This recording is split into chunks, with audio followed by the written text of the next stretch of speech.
विशाखापुर एक गांव था जो कि बहुत ही खूबसूरत गांव था। विशाखापुर में बहुत सारे लोग एक साथ रहा करते थे। वहाँ पे दो सहेलियाँ थीं। एक का नाम रानो और एक का नाम सुंदरी था। सुंदरी इतनी खूबसूरत थी कि उसके खूबसूरती के चर्चे आसपास सभी में थे। रानो सुंदरी के खूबसूरती से अंदर ही अंदर जला करती थी, पर वो सुंदरी के साथ सिर्फ अच्छे से दिखावे के लिए रहा करती थी। सुंदरी दिल की बहुत अच्छी थी। सुंदरी को रानो के इस चाल के बारे में पता नहीं था। वो उसको अपना दोस्त मानती थी। एक दिन रानो और सुंदरी आपस में बातें कर रही थी। रानो सुंदरी से कहती है, सुंदरी तुझे पता है मुझे एक लड़का पसंद आया है। सुंदरी कहती है, अरे तूने मुझे तो बताया नहीं, कैसा है लड़का, देखने में चल मुझे भी दिखाओ, अपने जीजा जी से मुझे भी मिला। तभी वहाँ देखते देखते एक लड़का आ जाता है। वो लड़का वही रहता है जिसे रानो पसंद की रहती है।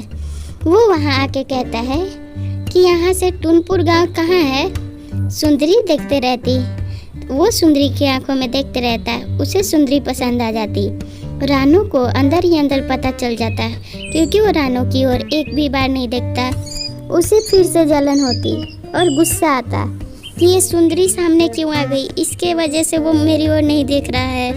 वो सिर्फ सुंदरी से बातें करता और कहता, आप बहुत खूबसूरत हो, आपसे किसी ने कहा है? आपके मम्मी पापा कहाँ हैं? क्या मेरी उनसे बातें हो सकती है क्या?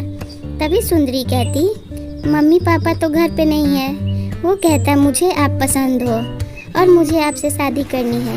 ये कह के वो चला जाता। बारिश तेज होने लगती। सब लोग अपने अपने घर में सोए रहे थे। तभी आधी रात को रानो उठ के सुंदरी के घर की ओर जाती और धीरे से दरवाज़ा खोलने की कोशिश करती।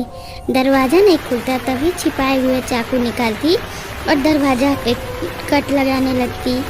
दरवाज़ा काटने की वजह से वहाँ के लोग जग जाते हैं और सब लोग की आने की आहट सुन लेती। और देखते ही देखते उसे वहाँ पे एक चिड़िया दिखाई देती है। चिड़िया रानी कहती है, अरे रानो दीदी, आप इतनी रात में सुंदरी दी के घर के बाहर क्या कर रही हो?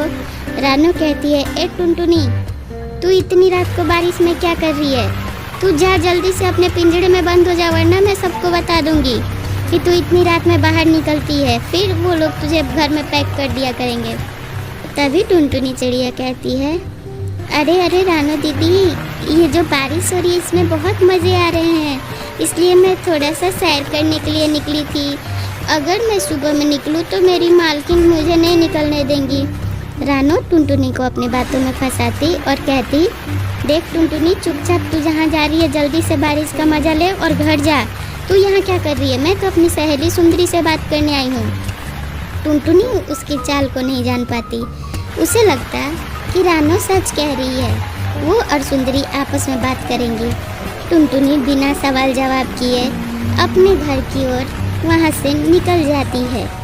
अब वो लड़का जो सुंदरी को पसंद करता था अपनी माँ के पास जाता और माँ से कहता, माँ मुझे एक लड़की पसंद आई है जो कि बगल के गांव की रहने वाली है। उसकी माँ उसकी ओर देखती, क्योंकि आज तक उसे कोई लड़की नहीं पसंद आई थी। तभी उसकी माँ कहती, अरे बेटा, किस गांव की है वो लड़की, कहाँ रहने वाली है, मुझे भी मिलाओ, मैं उसके मम्मी पापा से बात करूँगी। वो लड़का कहता, नहीं नहीं माँ, आप मत मिलना, आप जाओगे तो बात बिगाड़ के आ जाओगे, भाभी माँ को भेज देना। उसकी माँ कहती है, अच्छा ठीक है, भाभी ही जाएंगी, लेकिन तू बता तो क्या नाम है, उसके पापा क्या करते हैं?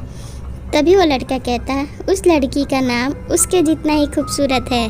उस लड़की का नाम सुंदरी है माँ, और वो विशाखापुर गाँव की है।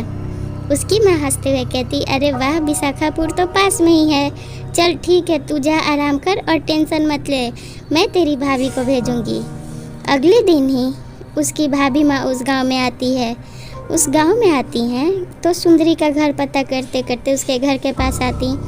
तभी उन्हें पीछे से कोई आवाज़ लगाता, अरे रुकिए।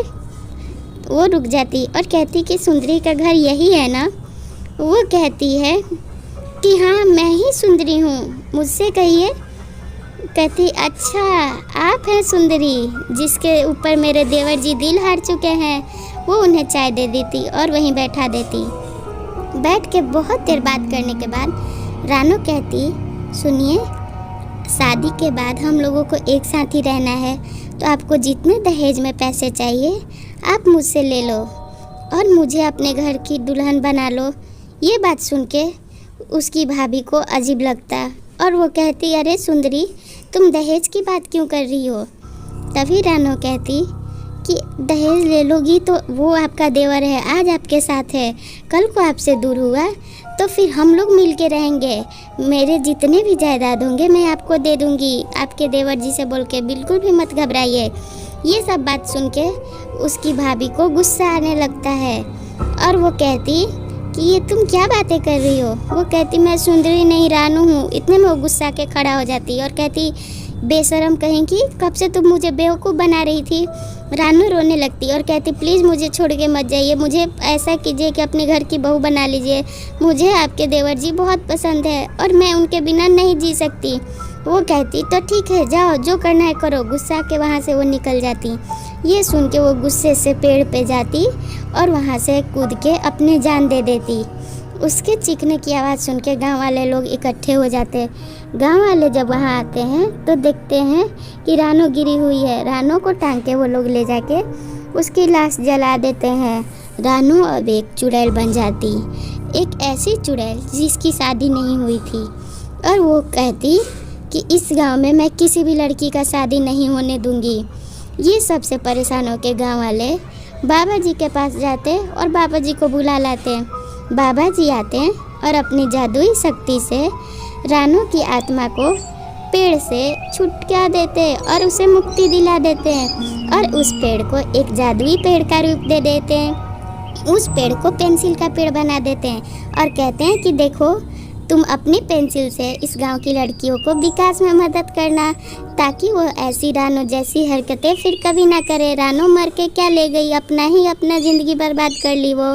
इसलिए हमें सतर्क रहना चाहिए और अपने ज़िंदगी से जितना मिला है खुश रहना चाहिए। ऐसी कहानी के लिए चैनल सब्सक्राइब कर लें।